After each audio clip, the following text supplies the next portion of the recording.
غزہ میں اسرائیل کے وحشیانہ حملے اور نسل کشی جاری، 24 گھنٹے میں مزید 306 فلسطینی شہید۔ 7 اکتوبر سے اب تک شہید افراد کی تعداد 10,328 ہو گئی۔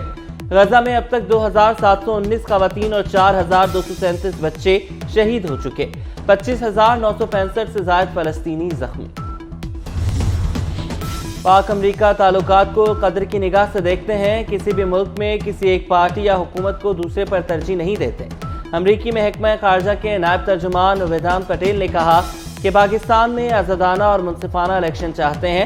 پاکستان میں سیکیورٹی فورسز اور تنصیبات پر حملوں کی اطلاعات سے آگاہ ہیں۔ افغانستان سے انخلا کے دوران امریکی افواج نے کوئی سامان پیچھے نہیں چھوڑا۔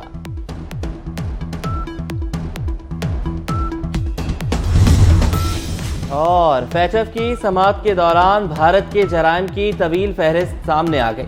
F A T F report کے مطابق بھارت میں پرتشدد انتہا پسند تنظیموں نے منظم نیٹ ورکس کے ذریعے فنڈز اکٹھے کیے۔ فیٹ ایف نے بھارت میں غیر قانونی اور غیر انسانی کارروائیوں کی تفصیلی تفتیش کے لیے ٹیم بھیج دی۔ ہندوستان کو جلد فیٹ ایف کی بلیک لسٹ میں بھی شامل کر دیا جائے گا۔ غزہ میں اسرائیل اور حماس کے درمیان گھمسان کی جنگ، صہیونی فوجیوں سمیت اب تک 1,538 اسرائیلی مارے جا چکے۔ اسرائیل ڈیفنس فورسز کے دعوے کے مطابق حماس نے اب تک 1,500 کے قریب لوگوں کو ہلاک کیا۔ 240 اسرائیلی فوجیوں کو یرغمال بنایا گیا۔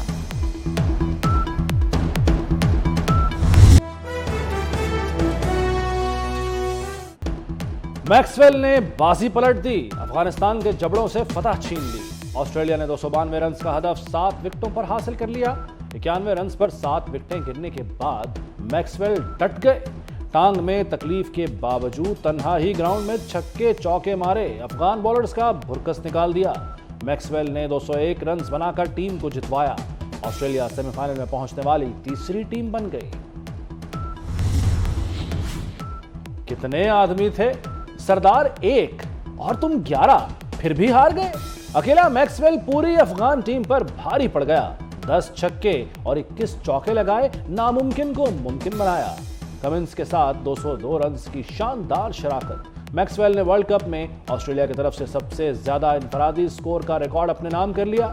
میکسویل کی سوشل میڈیا پر دھوم، صارفین نے تعریفوں کے پل باندھ دیے۔ نواز شریف کا پہلا ماسٹر سٹروک، متحدہ کو ساتھ ملا لیا۔ نون لیگ اور ایم کیو ایم کا مل کر الیکشن لڑنے کا اعلان۔ متحدہ وفد کی لاہور میں نون لیگ کے قائد نواز شریف سے ملاقات۔ سعد رفیق کہتے ہیں قومی اتفاق رائے کے لیے مل کر الیکشن لڑیں گے۔ فاروق ستار بولے مشترکہ حکمت عملی اختیار کی جائے گی۔ مصطفیٰ کمال نے کہا کہ نواز شریف خطے کے سب سے سینئر سیاستدان ہیں۔ اتحاد وزارتوں کے لیے نہیں، مسائل کے حل کے لیے ہوگا۔ کراچی دودھ دینے والی گائے ہے، اسے چارہ تو کھلائیں۔ نون لیگ اور متحدہ شیر و شکر، ایم کیو ایم کی مریم نواز کو کراچی سے الیکشن لڑنے کی پیشکش۔ انتخابی مہم بھی ایم کیو ایم چلائے گی۔ نواز شریف نے متحدہ مرکز کے دورے کی دعوت قبول کر لی۔ کہتے ہیں ایم کیو ایم سے اشتراک ملک و قوم کو مسائل سے نکالنے کے لیے ہے۔ پاکستان کے ہر علاقے کی ترقی ہماری ترجیح ہے۔ ڈبل سپیڈ سے کام کرنا ہوگا۔ زراعت، صنعت اور آئی ٹی کو فروغ دینا ہے۔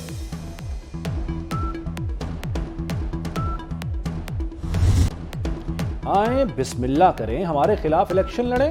مفاہمت کے بادشاہ کا سیاسی حریفوں کو ویلکم۔ سابق صدر آصف زرداری کا گھوٹکی میں جلسے سے خطاب۔ کہا مخالفین اپنی سیاست کریں، ہم اپنی کریں گے، کسی کو سیاست سے نہیں روکتے۔ تمام جماعتوں کو انتخابات میں حصہ لینا چاہیے۔ اب مارشل لا لگانا آسان نہیں، جمہوریت ہوگی تو اچھا نتیجہ سامنے آئے گا۔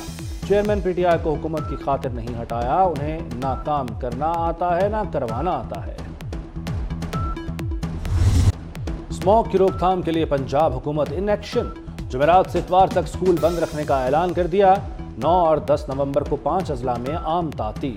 لاہور، گوجرانوالہ، حافظ آباد، وزیر آباد اور ننکانہ میں مارکیٹیں ہفتہ اتوار بند رہیں گی۔ جمعہ ہفتہ اتوار پارک، ریسٹورنٹ، سنیما گھر بند۔ شادی ہال، ٹیک اوے، ہوٹل، فارمیسی کھلیں گی۔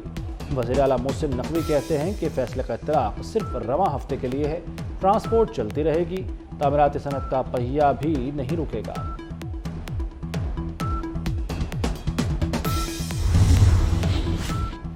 NDMA نے خطرے کی گھنٹی بجا دی، رواں ہفتے لاہور، گوجرانوالہ، فیصل آباد میں اسموگ میں اضافے کا خدشہ ہے۔ ملتان اور بھاولپور میں بھی اسموگ کا خطرناک حد تک پہنچنے کا امکان۔ سرگودا، DG خان، ساہیوال ڈویژن بھی اسموگ کی لپیٹ میں آ سکتے ہیں۔ اسلام آباد، راولپنڈی ڈویژن میں ایئر کوالٹی انڈیکس خراب ہونے کا اندیشہ۔ شہری بیرونی سرگرمیوں کو محدود کریں، باہر جاتے وقت ماسک پہنیں، NDMA کی ہدایت۔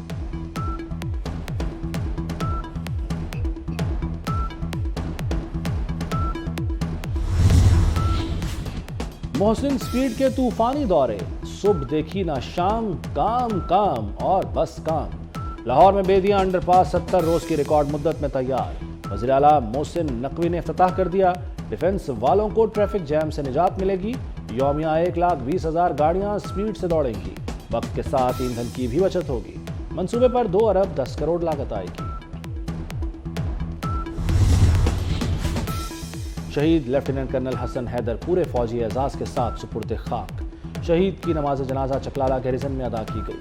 نگران وزیر اعظم، army chief general Asim Munir اور اعلیٰ حکام کی شرکت۔ نائک خوش دل خان، نائک رفیق خان اور لانس نائک عبدالقادر کی آبائی علاقوں میں فوجی اعزاز کے ساتھ تدفین کر دی گئی۔ مغربی پشت پناہی پر اسرائیل کی درندگی جاری۔ شہید فلسطینیوں کی تعداد 10,300 سے تجاوز کر گئی۔ شہداء میں 4,000 بچے اور 2,600 خواتین شامل۔ تازہ حملے میں صحافی محمد ابو حسیرہ اپنے خاندان کے 42 افراد کے ساتھ شہید ہو گئے۔ اسرائیل کی القدس اور کمال عدوان اسپتالوں کے قریب خوفناک بمباری۔ اسرائیلی وزیر اعظم نتنیاہو کا غزہ کی پٹی پر قبضے کا منصوبہ۔ یرغمالیوں کی رہائی تک جنگ بندی کا امکان مسترد کر دیا۔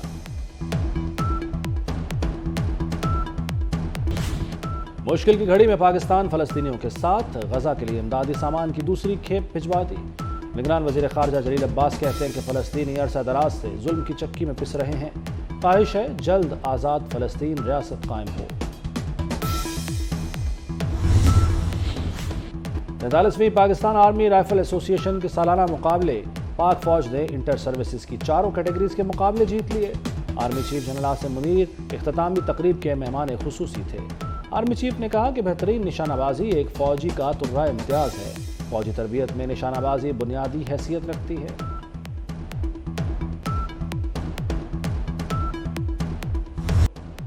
نواز شریف کا پہلا ماسٹر سٹروک، متحدہ کو ساتھ ملا لیا۔ نون لیگ اور MQM کا مل کر الیکشن لڑنے کا اعلان۔ متحدہ وفد کی لاہور میں نون لیگ کے قائد نواز شریف سے ملاقات۔ سعد رفیق کہتے ہیں قومی اتفاق رائے کے لیے مل کر الیکشن لڑیں گے۔ فاروق ستار بولے مشترکہ حکمت عملی اختیار کی جائے گی۔ مصطفیٰ کمال نے کہا کہ نواز شریف خطے کے سب سے سینئر سیاستدان ہیں۔ اتحاد وزارتوں کے لیے نہیں، مسائل کے حل کے لیے ہوگا۔ کراچی دودھ دینے والی گائے ہے، اسے چارہ تو کھلائیں۔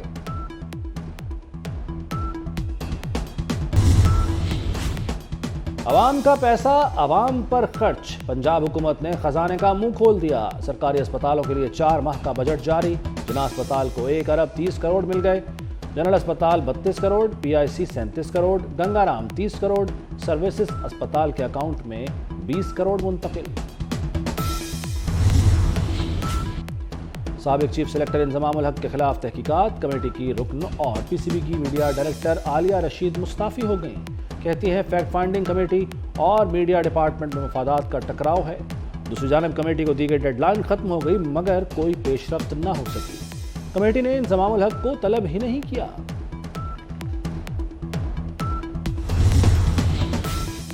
اور توصیف احمد قومی کرکٹ ٹیم کے عبوری چیف سلیکٹر بن گئے۔ سابق کرکٹر وجاہت اللہ واسطی کو جونیئر سلیکشن کمیٹی کا سربراہ مقرر کیا گیا ہے۔ توصیف احمد کی زیر قیادت سلیکشن کمیٹی کا پہلا اسائنمنٹ دورہ آسٹریلیا کے لیے ٹیم کا انتخاب ہے۔